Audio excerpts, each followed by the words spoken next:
Mercado hoje extremamente agitado e, na verdade, essa tem sido a frase que eu mais repito aqui nas aberturas do Radar, porque toda vez que a gente vai gravar é um dia bastante movimentado e hoje não foi diferente. Mais de 2% de queda para a soja em Chicago, mais de 1% de queda para o milho e quase 2% de alta para o dólar. Vamos entender o que causou esse movimento e, mais importante, o que vem pela frente logo depois da nossa vinheta.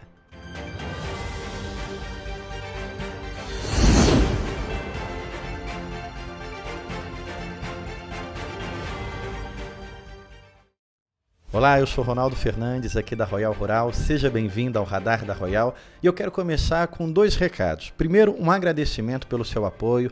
As curtidas e os comentários que a gente tem recebido nos motivam muito a continuar voltando aqui. Na verdade, esse é até o compromisso, por isso que eu estou gravando hoje, porque eu fiz o compromisso na semana passada de toda semana estar aqui. O nosso dia oficial é segunda-feira, mas tem semana que não dá, por causa da agenda de viagem. Você está vendo que eu estou com a voz tá um pouco rouca também. Ontem eu quase não conseguia falar, a voz estava bem debilitada. Então eu estou aqui na quinta-feira para honrar o compromisso que a gente tem desse nosso bate-papo. Algumas pessoas começaram a cobrar a gente no Instagram, nas mensagens, no direct ali ao longo da semana. Então eu estou aqui para agradecer também, uma forma de agradecimento ao apoio que a gente tem recebido. E o segundo recado é reforçar esse pedido. Continue deixando a sua curtida, continue deixando o seu comentário, enviando para alguém que também possa se interessar por esse assunto. Eu repito isso todas as vezes, mas é um pequeno esforço seu que nos ajuda bastante a alcançar outras pessoas e ajuda bastante também no reconhecimento do nosso trabalho, também aqui no nosso dia a dia, no nosso ganha-pão. Então, muito obrigado pela ajuda que você já tem deixado para a gente, mas por favor, deixa a sua curtida, deixa o seu comentário e envia para alguém se soja, milho e dólar são assuntos que te interessam. Antes da gente aqui começar a mostrar o movimento do mercado, primeiro eu quero fazer deixar um recado talvez mais importante antes da análise. Hoje nós tivemos um movimento extremamente exagerado. Correlacionados, o que subiu o dólar também foi uma das razões que bateu em Chicago, mas a gente não teve um fundamento alterado, um fator novo que justifique esse movimento como tendência. Foi um dia de precificação, mas não a precificação correta, um dia de exagero. Deixa eu explicar como o mercado reage a algumas situações. O mercado ele existe para antecipar os movimentos da vida real. Se uma empresa vai perder o valor, perde primeiro na bolsa. Se o milho ou a soja vai cair na vida real, cai primeiro na bolsa. Então o mercado ele existe para antecipar os eventos. Quando ele não consegue antecipar, ele recebe algo de surpresa. Alguém, foi o que aconteceu hoje, por exemplo, membros do Fed com falas que o mercado não esperava, falas do Galípolo que o mercado não esperava, falas do Haddad, coisas que não estavam no radar, que não tem como prever. Fala, cabeça de pessoas, o mercado ele reage exagerado, mas depois ele volta para a sua normalidade. Então, antes da gente falar o que movimentou, é importante você entender que nós tivemos hoje uma reação exagerada, tanto para Chicago quanto para dólar. Mas foi aí, ó, Chicago mais de 2% de queda, isso acaba impactando nas cotações, mas o dólar, você sabe que a cada 10 centavos de dólar, a gente está falando de 2,50 de impacto na saca de soja. Então o dólar também teve um movimento extremamente alto, bateu ali no 5,60. Nós já vimos isso acontecer antes. Chegou no 5,60, voltou, depois ganhou força de novo, chegou no 5,70 e voltou. Vou falar um pouquinho acelerado aqui, como é de costume, porque tem muito assunto para a gente discutir a respeito de dólar, muito mais sobre tendência do que o de fato aconteceu hoje, e eu preciso passar para você todas essas mensagens no tempo muito curto. Mas esse foi o espelho. Tenho esse gráfico que ele é bastante interessante da gente acompanhar. Esse foi o movimento do dia. Talvez seja um pouco difícil para você ver aí, porque o gráfico está um pouco pequeno, mas dá um print, dá uma pausa ou manda mensagem para a gente, deixa aí nos comentários, eu respondo caso tenha deixado alguma dúvida. O primeiro candle aqui, o primeiro pavio, do jeito que você queira chamar, é o Brasil lá em cima. A gente teve praticamente 2% de alta. Agora, olha o segundo movimento aqui. Peso colombiano, mas também o peso mexicano, que é esse daqui que chama atenção. A Colômbia, a gente sabe que não é um páreo do Brasil, a gente não pode comparar com o Brasil e com o México, por exemplo. Tem uma saúde financeira muito diferente. Então, Brasil e México, sim, podem ser comparados. Olha, o Brasil sofreu muito mais, a alta foi muito mais forte no Brasil, mas olha que Brasil e México é quem sofrem mais com o movimento de alta lá fora. Eu já vou explicar o porquê, porque isso também impacta na tendência. Um dos fatores que nós tivemos ontem teve a revisão do payroll. 818 mil empregos foram revisados para baixo. Payroll, você já está familiarizado com ele, é o relatório mais importante dos Estados Unidos, porque ele mostra todo mês a criação de novos empregos, como é que está a saúde do mercado de emprego americano. E a revisão dos últimos 12 meses, que é um range que vai acompanhando 12 meses, mostrou que não, gente, nós erramos, 818 mil empregos não foram criados, revisou para baixo. Esse prejuízo no setor de emprego dos Estados Unidos é um sinal de que é possível haver uma recessão. Isso ontem. Aí hoje veio o PMI industrial, PMI de serviço, mostrou que o mercado está produzindo mais do que o esperado. PMI é um indicador feito ali com compradores, então ele mede, na verdade, a produção. Aí tivemos o PMI de serviço, esse aí é o PMI industrial, o mercado esperava 49,5, veio 54,10. Esse é um indicador que não vai ter recessão. Então, olha só, ontem o mercado recebeu um indicador que poderia haver recessão nos Estados Unidos e hoje recebe um indicador que está distante de recessão. E aí é confusão, e aí o mercado não sabe para onde ir, não sabe se compra, não sabe se vende, não sabe se realiza. Então nós tivemos muita gente saindo de operações porque não sabia o que vai acontecer com o mercado, não sabe para onde vai. A gente teve muita gente entrando em operações porque acredita que vai para um lado. Então a gente teve esse movimento bastante confuso, porque a gente tem indicadores confusos para o mercado. Quem toma decisão sempre levou esses indicadores como tomada de decisão. Então a gente tem o setor de emprego sofrendo, mas o setor de produção indo bem. Na verdade, o que a gente tem nos Estados Unidos, quando você vai falar com pessoas que estão trabalhando lá, com gente que está empregando lá, é a falta de mão de obra especializada. Então não é que o setor de empregos está indo mal, é que está faltando gente para vagas específicas. Porque você tem outros relatórios, relatório Jolts, por exemplo, mostrando o contrário, mostrando a dificuldade das empresas contratarem. Então a gente tem o payroll mostrando que as pessoas estão com dificuldade de conseguir emprego, e a gente tem outro relatório mostrando que as empresas estão com dificuldade de contratar. Então está vendo como realmente é confuso para o investidor e é confuso para o mercado tomar uma decisão? Bom, vai guardando todas essas informações aí, porque a gente vai chegar numa conclusão sobre qual rumo o dólar e o câmbio deve tomar. Pelo menos eu vou falar para você o que a gente acredita do lado de cá. Um ponto importante é esse gráfico aí. Sempre que eu posso eu trago, que é o Federal Watch, que é assistindo o Fed, né? Que é o Banco Central dos Estados Unidos. 75% do mercado acredita que vai ter um corte de 25 pontos nos juros americanos na reunião do dia 18 de setembro, 18/9.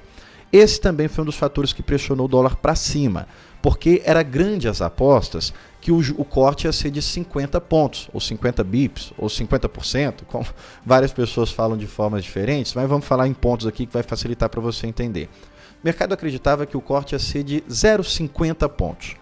E aí, com falas dos membros do Fed, a Susan mesmo disse, olha, eu acredito que tem que cortar sim, mas eu não sei se a gente pode fazer um corte muito severo. E essa fala pesou bastante. Então, quem acreditava que ia cortar 50, migrou para acreditar que vai cortar só 0,25. Então o mercado já havia precificado um corte de 50. Cortar juros, dólar lá embaixo, juros dos Estados Unidos, viu? Cortar juros dos Estados Unidos, o dólar cai. Se acreditava que ia ter um grande corte, o dólar caiu bastante. Agora mudou, se acredita que vai ser um corte menor, o dólar volta a subir. Então essa também foi uma das pressões para a alta do câmbio hoje.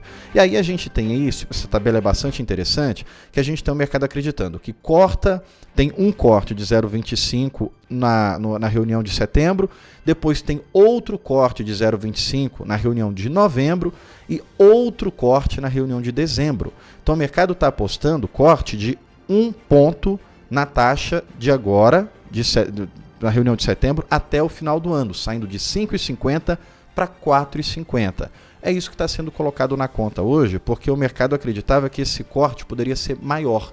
Agora é um corte menor. Então, toda vez que falar em não cortar taxa de juros, cortar pouco a taxa de juros dos Estados Unidos, vai adicionar uma pressão de alta para o dólar. Depois disso, ou no meio disso tudo, a gente teve falas no mercado doméstico. Falas do Haddad, falas do Campos Neto, está refletindo as falas também ali do simpósio do Jackson Hole, a gente já fala sobre isso, mas sobretudo as falas do Galípolo. Ele está ali na Fenabram, um evento que está tendo, e primeiro ele disse algumas coisas que o mercado entendeu que era ruim. Depois, no finalzinho do dia, o mercado já fechado, ele veio esclarecer. Não, gente, não estou dizendo que a gente não vai subir juros. A fala dele foi muito mais em sentido positivo para o real. Disse que vai sim, se preciso, o Banco Central tem que subir juros, que é o oposto do que o governo quer. Houve muita má interpretação do mercado nas falas do Galípolo. Eu já falei isso para vocês aqui, a gente já teve um evento presencial que você está lá sentado na cadeira, está ali na frente o Galípolo falando. Eu já agradeci, mas agradeço de novo o Sicredi pelo convite.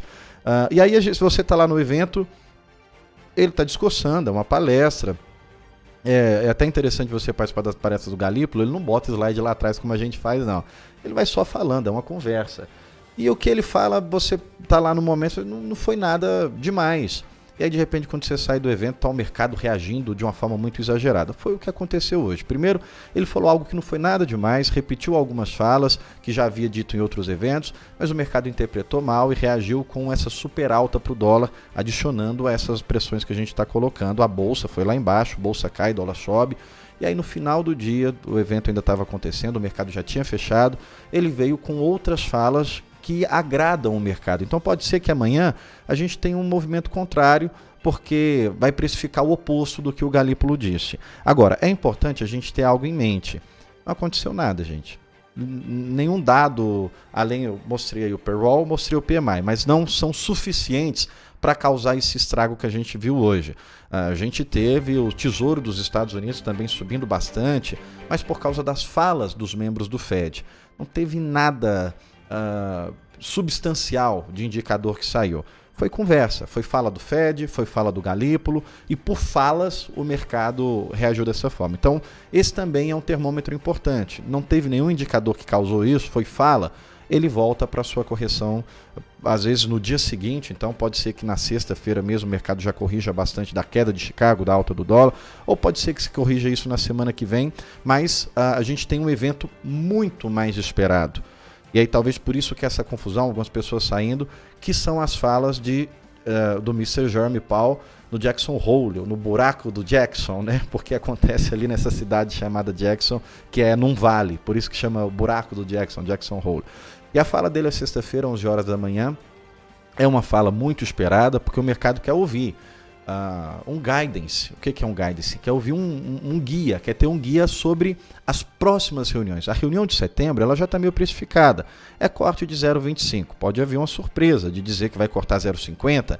O Fed está muito reativo, está muito resistente para cortar juros, né? Então o mercado quer ver qual vai ser o tamanho desse corte. Agora é importante dizer que são 4 anos, gente, sem corte.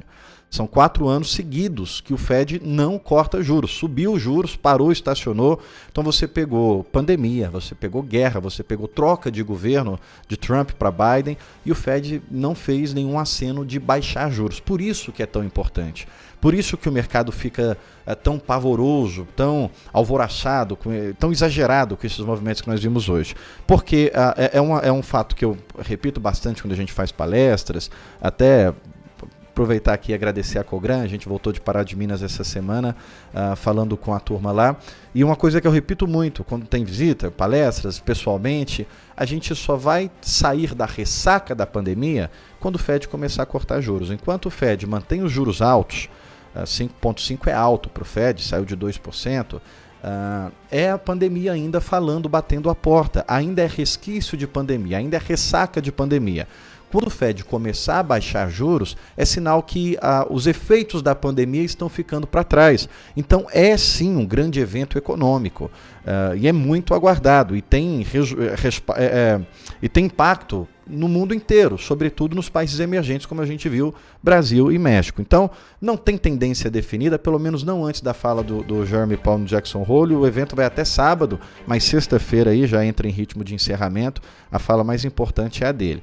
E olhando para a soja, olhando para milho, Chicago fechou a 9,41, contrato mais recente, e 4,61 contrato para novembro. A grande dúvida, sempre que vem para a gente aqui, vai baixar dos 9? Chicago vai perder a referência dos 9? Olha aí, ó, contrato de 9,41, 9 dólares e 41 bushel, para ele perder os 9 tem que cair 4%, 4,3%. É possível? É. Na semana passada a gente viu o Chicago perder 5% na semana. Então, se essa semana ele fechar com queda de 5% na semana, ele já se aproxima aí de perder os 9%. Eu não acredito que tem fundamento para Chicago perder os 9%. Ele pode vir mais abaixo, pode vir a 9,3%, pode vir a 9,2%, mas eu acredito que já está perto do fundo do poço. Uma das razões que a gente tem de pressão de baixa para Chicago é o ProFarmer, que está confirmando aí produtividades altas. Pode ser mais um ponto de reafirmação para a produtividade que o SDA trouxe. O milho, para perder os 3%, tem que cair 20%, gente. Eu duvido muito que o milho perca os 3%. Em Chicago, obviamente, pode chegar ali perto de 3,5, 3,3 eu já acho muito difícil.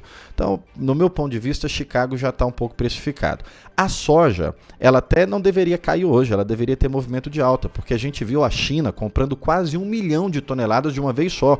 Numa semana, a China comprou quase 1 milhão de toneladas da safra nova americana. Então, o Chicago tem fundamentos para até subir, mas sofreu esse efeito aí do mercado financeiro. Teve outras funções de Chicago também, eu não vou entrar em detalhes aqui sobre soja em Chicago hoje, mas teve movimentos de queda, mas muito mais relacionado a essa situação do mercado financeiro, porque se o juro sobe nos Estados Unidos, sobe o dólar e derruba Chicago, porque aí é aversão a risco. Mas hoje a gente deveria ter um dia positivo por causa das compras chinesas. Compra na China é bom para Chicago, compra da China nos Estados Unidos é bom para Chicago, mas é ruim para o Brasil porque bate no nosso prêmio. E o milho, não acredito que ele perca os 3%. Olhando para dólar, para a gente finalizar, que eu acho que eu já falei demais aqui, a gente não tem o real como a moeda que mais apanhou ao longo do ano. A Argentina perdeu 16% de valor, o real subiu 16% na Argentina. No México subiu mais de 14%, na Turquia 14%, mas no Japão, você está vendo essa linha amarelinha aí embaixo? O Japão, a moeda do japonesa se valorizou. Ou seja, o real não teve tanta força lá no Japão, a moeda japonesa se valorizou. A gente lembra que o Japão já esteve aqui em cima, o dólar já esteve aqui em cima lá no Japão. Então, à medida que o Japão for desvalorizando a sua moeda, ou seja, o real for ganhando força lá no Japão, a gente tende a ganhar força no Brasil com o real. O dólar cair no Brasil. Não acredito que nós temos fundamento para o dólar permanecer a 5,60. Acredito que a gente tem fatores para ele cair para 5,50 e já faz tempo que o dólar está buscando vir para os 5,40. Um dos principais fatores é o Japão, que é esse daqui, ó. O dinheiro, ele sai do Japão porque a taxa de juros lá está muito barata. Então, se eu pegar dinheiro emprestado no Japão hoje, eu pego R$100 lá, eu vou devolver 110 no máximo. Não fiz a conta certinha aqui, é fácil de fazer essa conta, mas eu não fiz. Então, vou falar bem simplista mesmo. Mas você pega lá 100 no Japão. Você vai devolver 110. Você botou esse dinheiro para render no Brasil, ele vira 200, vira 300. Por quê? Porque o Japão está com a taxa de juros de 0,25. O Brasil está com a taxa de juros de 10,5. E agora o mercado acredita que vai subir ainda mais essa taxa. O México está com a taxa de juros de 10,75. Então são 2 pontos. Agora a gente concorre com o México, nós não somos a taxa de juros mais atrativa. A Turquia, a Argentina e a Rússia estão com taxas maiores. Você vai investir lá? Você tem coragem de pôr dinheiro na Turquia, na Argentina e na Rússia, sabendo a situação econômica desses 3 países, a Rússia no meio de uma guerra? Ninguém tem. Agora, México e Brasil, aí a gente já tem coragem de pôr dinheiro lá, porque são países exportadores, é uma situação diferente. E o México está concorrendo com a gente aí na taxa de juros. Então, o Japão tem uma moeda muito barata, taxa de juros muito barata, você pega dinheiro emprestado lá, bota para render no Brasil. Com os Estados Unidos dando sinal de recuar a sua taxa e o Brasil dando sinal de manter e subir, fica mais atrativo ainda esse movimento de pegar dinheiro emprestado em outros lugares, de sair inclusive dos Estados Unidos e migrar para o Brasil. Esse é o famoso carry trade. Por que esse movimento não acontece com mais intensidade? Por causa do cenário doméstico do Brasil. Você viu aí, dólar subiu muito mais no Brasil do que nos outros lugares por causa do nosso cenário doméstico. É um disse que não me disse, não corta gasto. A gente teve a arrecadação hoje que foi muito alta, a arrecadação de julho mais alta da história, 231 bilhões de reais entrando, mas isso não é animador, porque a gente tem que ver a despesa. Se arrecadou 231 bi em julho, eu fico até com medo da despesa, porque a gente só está vendo a despesa superar a arrecadação. O nosso déficit primário hoje é 68 bilhões. Nós podemos fechar em 28. Se fechar um déficit acima de 28, é acima do orçamento do novo arcabouço fiscal. Então é ilegal até fechar acima de 28. Então o mercado está assistindo isso, está 68. O máximo que pode ir é 28, está muito acima. A meta é zero. Zero não vamos conseguir chegar. Por isso que o dólar não cai, por causa desse risco fiscal, dessa desconfiança com o mercado brasileiro. Outra situação de dúvida para o mercado. Olha como está tudo bagunçado. Recentemente teve a pesquisa da ABC News, Washington Post, da Ipsos, da Reuters, mostrando que a Kamala superou o Donald Trump. 49% de intenções para Kamala Harris, 45% de intenções de voto para o Donald Trump para as eleições que vão ser dia 5 de novembro. Eu coloquei dia 9 aí, mas está errado. Você acredita nisso? Eu não acredito.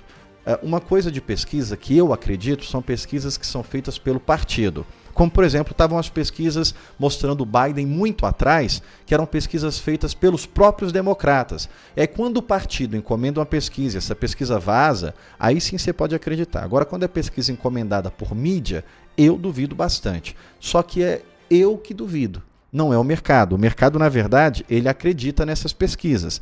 Então, tem um pouco de dúvida também, porque antes o mercado estava tentando precificar uma vitória de Trump. Agora, possivelmente, o mercado pode tendenciar a acreditar que a Kamala vai ganhar. E a gente sabe que está tendo a conferência dos democratas. A Kamala Harris ela vai ser oficializada, hoje é o discurso dela, vai até esse final de semana, e aí ela pode acenar alguma coisa para o mercado, como por exemplo, se espera que ela fale de bitcoins, porque o Trump já está sendo favorável ao bitcoins, isso aí vai mexendo com o câmbio. Então você está vendo, as pesquisas até menos de um mês atrás mostrava Trump bastante à frente, e aí foi sempre diminuindo essa diferença, e agora veio as primeiras pesquisas mostrando Kamala Harris na frente. Mais uma vez, eu não acredito, mas não sou eu que vou precificar, é o mercado que precifica. O mercado não tem essa dúvida de teoria de conspiração que a gente tem, ou o mercado prefere não entrar no mérito, ele simplesmente vai precificando o que os números vão mostrando, sejam eles reais ou não. Para finalizar, finalmente aqui eu vou finalizar, eu acho que estourei bastante o meu tempo, eu quero agradecer mais uma vez a todos os comentários que foram deixados para a gente aí no vídeo anterior. Muito obrigado mesmo, gente. Muito obrigado. Vocês não sabem a satisfação e a alegria que a gente fica quando abre o vídeo e tá aí vários comentários. Parabéns pelo conteúdo. O Rafael deixou pra gente. Bom, vários comentários. A Raquel, informação muito completa. Poderia ser até mais completo se a gente tivesse mais tempo, se eu conseguisse sintetizar as informações, né? Mas tem aqui alguns comentários que eles acabam deixando algumas perguntas, e são perguntas bastante interessantes, e já fica aí o convite para você, tendo alguma dúvida, algum tema que você queira abordar, pode deixar aí que a gente tenta trazer aqui de discussão no final do vídeo, ou como tema do vídeo. Mas teve um comentário aqui, que esse comentário eu quero responder aqui com vocês, que é o comentário do Matheus, eu estou bem distante, eu não quero errar, Matheus Lopes. Fevereiro 2025, Chicago a $10 por bushel, dólar a R$5 e o prêmio a menos 30. Bom, seria soja no porto a 100. Olha só, não coloquei nem o prêmio a menos 30 não. Chicago a 10, 1.000 cents por bushel, $10 por bushel. Prêmio a 100. E o dólar a 5 seria preço no porto a 118. Então se a gente tira esse prêmio de 100 aqui, a gente já reduz bastante essa saca para o porto. Aí aqui eu não coloquei a menos 30 porque eu quero deixar um convite final para você. De tantos os pedidos que eu tenho feito, agora eu quero te oferecer algo que eu acho que vai ser bom para você e até uma forma de agradecer o seu apoio. Nós somos uma consultoria, você sabe, a Royal Rural é uma consultoria, soja, milho e dólar. Quer conhecer a nossa consultoria? Você atua nesse mercado de soja, milho e dólar? Se você não atua, sou um estudante, sou um curioso da área, já digo muito sincero para você que a consultoria para você não vai te ajudar. Os vídeos aqui talvez já sejam suficientes para você ir entendendo como funciona o agronegócio. Mas você faz parte do agro, é produtor, é indústria, é consumidor, trabalha suinocultor, granja. Você vive no agronegócio, soja, milho e dólar? Bom, o que eu quero deixar para você aqui é um convite de fazer a sua inscrição na nossa demonstração. 15 dias de graça, você vai conhecer a nossa plataforma, tanto do WhatsApp como do nosso aplicativo. A gente pode bater um papo, vamos colocar... Você vai ter acesso para colocar algum negócio pontual que você está fazendo. Estou pensando em vender, estou pensando em comprar, o que você acha? Nós vamos te falar a nossa opinião e por que nós temos essa opinião. Precisa fazer uma estratégia de rede, de proteção, como é que nós podemos fazer isso? Então, se você é, na verdade, atuante do mercado de soja, milho e dólar, você vive disso, você compra, você vende, vou deixar o meu número aqui que a gente pode trabalhar melhor essa sua comercialização e a sua assertividade dentro da nossa consultoria. Você não vive do mercado de soja, milho e dólar, vou ser bem sincero com você, para você não perder tempo, porque não vai te ajudar tanto, porque a gente acaba sendo mais técnico ali dentro da consultoria, porque a gente de fato pensa na operação real, na prática. Mas os vídeos aqui no Radar vão te ajudar bastante a conhecer como funciona melhor esse mercado. Bom, mais uma vez, muito obrigado por estar aqui com a gente até agora. Essa semana foi bastante corrida. Você está vendo que eu não estou me desempenhando tão bem nos vídeos, porque sempre eu apareço aqui bastante cansado, mas é muito gratificante poder vir falar com você aqui sobre esses movimentos do mercado. Ficou alguma dúvida sobre o que está acontecendo, sobre o que pode acontecer? Deixe aí nos comentários ou entre em contato com a gente. Meu número fica no final do vídeo. Muito obrigado e até a próxima.